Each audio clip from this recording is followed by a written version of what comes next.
আসসালামু আলাইকুম রহমতুল্লাহ বরকাত। অনেক ভাই জানতে চেয়েছেন যে যদি বিয়ের ভিতরে মেয়েরা গায়ে হলুদের জন্য ছেলের বাড়িতে যায়, ছেলেকে যায় গায়ে হলুদ দেয়, অথবা ছেলের বাড়ি থেকে অনেক মেয়েরা অনেক ছেলেরাও সাথে গিয়ে ওই মেয়েকে গায়ে হলুদ দেয় এবং অনেক আনন্দ উল্লাস করে, এই ব্যাপারে শরীয়তের বিধান কি? আসলে দেখেন, শরীয়ত হচ্ছে এমন একটা জিনিস যেটা মানলে আপনি জান্নাতে যাবেন, না মানলে আপনাকে জাহান্নামে যেতে হবে, সহজ হিসাব।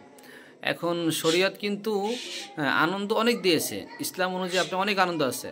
আল্লাহর রসুল আনন্দ করার জন্য বলেছেন যেগুলো ইসলামী জায়েজ মোতাবেক। আপনি ইসলামকে বাদ দিয়ে যদি কোনো আনন্দ করেন সেটা কোনোভাবে জায়েজ হবে না। অতএব ইসলামের ভিতরে আল্লাহ রসুলের পক্ষ থেকে যত হাদিস এসেছে এই বিবাহের ব্যাপারে, এই গায়ে হলুদ নামে যে বিষয়গুলো বর্তমান সমাজে আছে, এটা একেবারে বাজে একটা জিনিস। সেটা হচ্ছে হিন্দুয়ানি একটা সভ্যতা, যেটা মুসলমান আজকে খুব আনন্দের সাথে করতেছে। আজকে আমরা অনেক সময় বলি, হুজুর আমার সন্তান কথা শোনে না, একটু ঝাড়াইয়া দেন। আপনার ঝাড়ফুঁক দিলে এখন আর কী হবে বলেন?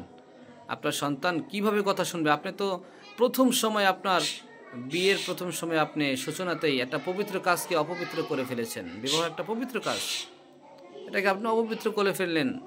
নবীর তরিকা ব্যতীত, সুন্নত তরিকা ব্যতীত আপনি বিবাহ পড়াইছেন। সমস্ত গায়ে হলুদ দেওয়া, মেহেদি দেওয়া, ছেলেদেরকে কত কি বাজে, আল্লাহ মাফ করেন, এগুলো করা, এবং ডেক সেট বাজানো হয়, নাউযুবিল্লাহি মিন জালিকা। এই জন্য আমরা বলবো নাউযুবিল্লাহি মিন জালিকা, এগুলো যত শুনবেন বেশি বেশি নাউযুবিল্লাহি মিন জালিকা এগুলো পড়বেন। আল্লাহ পাক এইগুলো থেকে হেফাজত করেন সমাজকে।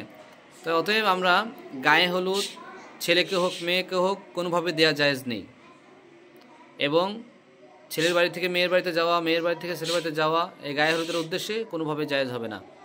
আরেকটা হলো, আমরা অনেক সময় মেয়ের বাড়ি থেকে ছেলেকে আংটি দেয়, স্বর্ণের আংটি অথবা স্বর্ণের চেইন, এটা ছেলে কোনোভাবেই ব্যবহার করতে পারবে না। ছেলেকে দিয়ে যদিও দিয়ে থাকে, তাইলে খুশি হয়ে দিয়ে থাকলে, তাহলে ছেলে এগুলো তার বিবিকে দিয়ে দিবে, কারণ যেহেতু স্বর্ণের জিনিস সে ব্যবহার করতে পারবে না। আর আরেকটা বিষয় হলো, অনেক সময় আমরা ছেলেরা বিবাহের ক্ষেত্রে মেয়েদের বাড়িতে ধার্য করে যে এরকম এইরকম আমাকে এই জিনিস দিতে হবে, আমাকে ফ্রিজ দিতে হবে, টিভি দিতে হবে, মোটর সাইকেল, এগুলো কোনো কিছুই বলে চেয়ে নেওয়া জায়েজ নেই। আমি আর একটা ভিডিও ইনশাল্লাহ এই যৌতুকের ব্যাপারে আমি আলাদা ইনশাল্লাহ একটা ভিডিও বানাবো। আল্লাহ তৌফিক দান করেন, আমিন। আসসালামু আলাইকুম রহমতুল্লাহ।